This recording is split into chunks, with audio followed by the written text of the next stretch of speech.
Hello guys, magandang hapon. Ito ulit, sa mga napanood ng video ko kahapon tungkol sa stroke ko, sa journey ko sa stroke. Di ba nabanggit ko sa inyo na nasasabi ko kung bakit ko nasabi sa inyong may milagro. Kasi noong pandemic guys, pahirapan talaga nun, di ba? Kung maalala niyo, karamihan ang dinadala sa ospital, yung mga namamatay dinideclare ng COVID. Kaya ang pinili ko, magstay na lang dito sa bahay. Pero nag-request kami ng ambulansya sa Barangay Holy Spirit na ambulansya. Sa pagkakatanda ko, tumawag din kami ng barangay ambulansya sa MCGI ang pumunta pala, tama. Naka PPE pa sila nun. Ano yun 2020, so lockdown. Nung dumating sila dito sa bahay, sobrang naghihirap ako nun. Paghinga, halos hindi na ako makahinga.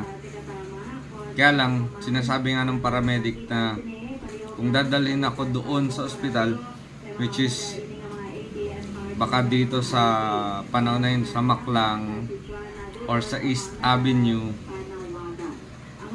baka daw matuluyan ako at yung kasama ko dito sa bahay ay doon din magi-stay, hindi na makakauwi dito sa bahay. Dalawa lang kami nung panahon na yun. Kaya sabi ko na lang dun sa paramedic, baka pwedeng mag-request na lang ng oxygen, iwanan na lang dito sa akin. So in-exam ako, tinignan yung cut vitals ko. Kinuhanan ako lahat dito. Alam nyo guys kung ano ang nakapagtataka? Lahat ng resulta na lumabas doon sa machine, normal ako. Ang hangin ko, BP ko, basta lahat normal siya. Walang nakikitang abnormalities sa katawan ko nung panahon na yun. Kaya sabi nung paramedic, paano ka namin dadalhin sa ospital o iiwanan ka ng oxygen dito, normal ang reading sa'yo. Pero guys, nakikita nila, nahihirapan ako kahit yung nagtitherapy sa akin nung panahon na yun. Pinipress niya dito, tapos sa braso ko. Lahat ng nagbabara na nakikita niya, ino-open niya para lang daluyan ako ng hangin at ng dugo. Kaya sabi nung paramedic sa akin, ang weird naman, ganun. Bakit normal ka sa reading? Oxygen mo 95, which is nasa range. Wala akong choice. Sige, sabi ko, kung hindi talaga ako pwede, pero wala akong magagawa. Pero since nag-aalala din sila sa akin, nag-iwan sila ng isang tangke na oxygen. Yung maliit lang, mga ganyan, para lang magamit ko kung sakasakali. Inabot ng hanggang alas 5 ng madaling araw. Wala, umupa lang, pero ang haba ng oras, simula alas 9 ng gabi hanggang alas 5 madaling araw. Hirap na hirap akong huminga, tapos humina ang katawan ko lalo. As in, pagkain ko yung pagkain ko, nahirapan ako mag-digest. Kailangan na ang kakainin ko muna ay oatmeal lang. Siguro oatmeal ko 3 buwan o 4 na oatmeal lang ang kinakain ko, tapos itlog. Minsan pag nauumay ako sa oatmeal, kahit nilalagyan na siya ng gatas, nilalagyan ng konting asukal, naumay na, nare-reject na ng katawan ko. Hindi ko naman sinusuka, pero ayaw ko nang kumain nun. Di ginawa na lang ng kasama ko dito sa bahay, ng asawa ko. lugaw, tsaka itlog, yun, kahit papano, lugaw. Nag-iba lasa eh.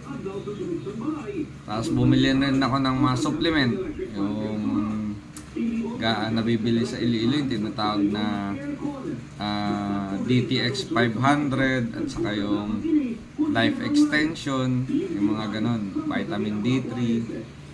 Sa tulong naman ng Diyos, nakatulong sa akin yun. Actually guys, sasabihin ko sa inyo, pinapaintulutan ng Diyos na gumaling ako kasi magmula nung pandemic hanggang 2023 ang last na natitingnan ako personally ng doktor na pumupunta dito sa bahay. Tapos nung early mga siguro mid month, parang 6 months ng 2024, virtual na lang ang doktor ko, sa chat na lang ganun. And then later on, hanggang ngayon wala na talaga akong doktor, hindi na ako natitingnan. Ang mga gamot ko na lang guys, sariling research, parang lumalabas, nagsa-self-medication ako, at saka dosage, at saka yung paano ko siya iniinom. Lahat nire-research ko sa tulong ng AI. Google siya pero AI. Ang mga gamot ko guys, puro na lang online. Sabihin natin, source ng gamot ko, binibili ko para makamura ako. Online, di ko na lang sasabihin ko anong platform kasi nakakatulong naman sila sa akin. Yun, supplements and medicine ko guys, online, lahat online. Legit naman sila na na butika. May registration number sila. At yung review naman nila online is maganda. Marami ding bumibili sa kanila online. Kaya ganun. Ngayon, ito, gumaganda pakiramdam ko. Dahil siguro sa 8 beses nga ako na-atake, medyo delayed na lang yung healing ko para makatakbo ko. Pero lakad ko minsan papilay-pilay. May time na din dito. Ayun. Gilid. Pero in general, nararamdaman ko naman paayos ng paayos. So guys, sa mga kagaya ko ulit na may pinagdadaanan, stroke, nahihirapan, inaatake ng depression, siguro gawa tayo ng community na although yung meetup limitado ako kasi gusto ko lang mag-concentrate muna, lumakas talaga ng dire-diretso. Pero pag may mga importante lakad ako, ito minsan nagamit ko to efficacent oil para pag medyo parang nahihilo ako. Efficacent oil nakakatulong. So siguro ganun.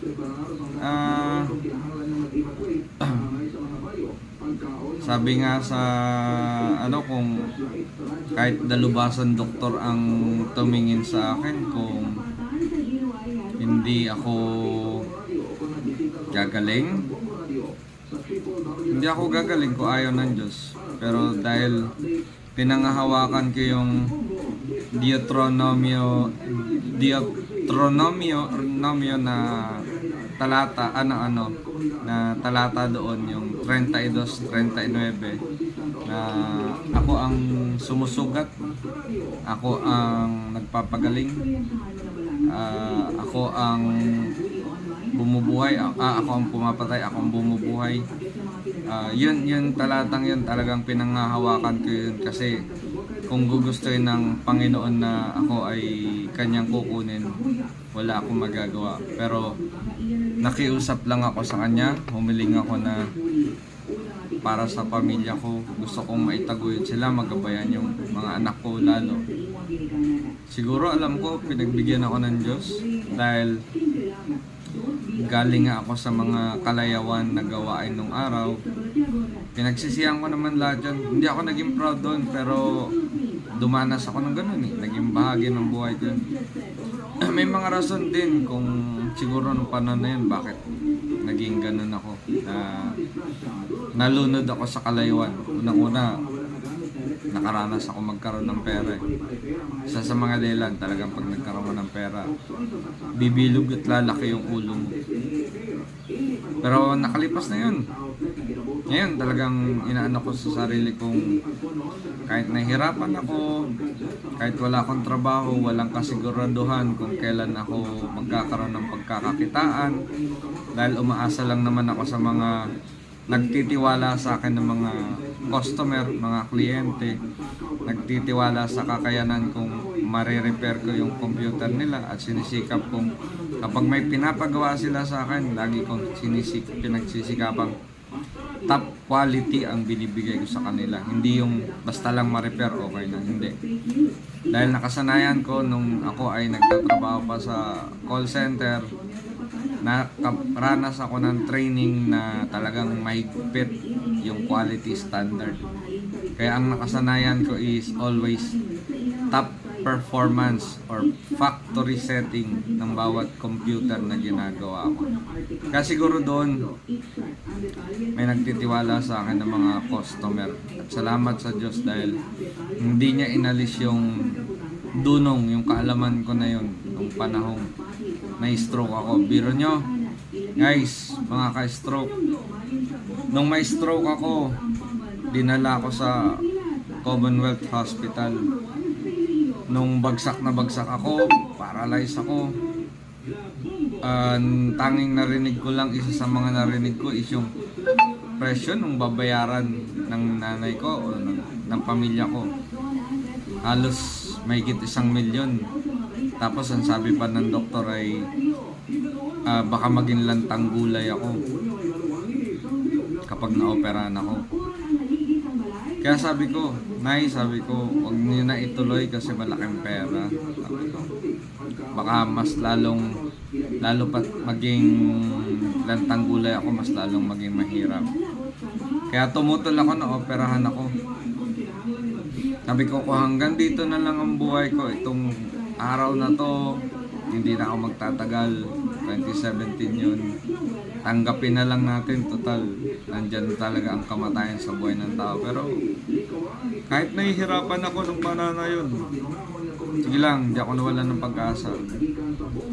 Kaya masasabi ko sa inyo guys, share ko sa inyo pa isa-isa, pa unti-unti. Hindi naman kayang ikwento lahat ng isang bagsakan eh. Mga pinagdaanan ko. Kaya ito ako ngayon, bagamat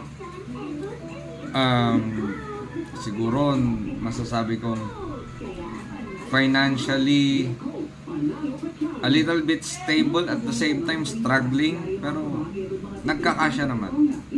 Sabi nga ng Diyos eh, hindi kita pagkukulangin eh. Yun ang kinakapitan ko. Hindi kita pagkukulangin. Kaya umaasa ako palagi sa magagawa ng Diyos sa akin. Alam ko lahat ng tao sa mundo, mahal ng Diyos. Hindi magbibigay ang Diyos ng isang pagsubok na hindi kakayanin ng isang tao, maliban na lang kung mahina ang kanyang pananampalataya sa Diyos. Kaya guys, sa mga dumadanas ng kagaya ko natin, stroke, o kahit anong karamdaman mo yan, anong pagsubok na mabigat, laban lang palagi. Lahat may katapusan, natatapos lahat yan. Sige guys, God bless sa lahat. Sa uulitin.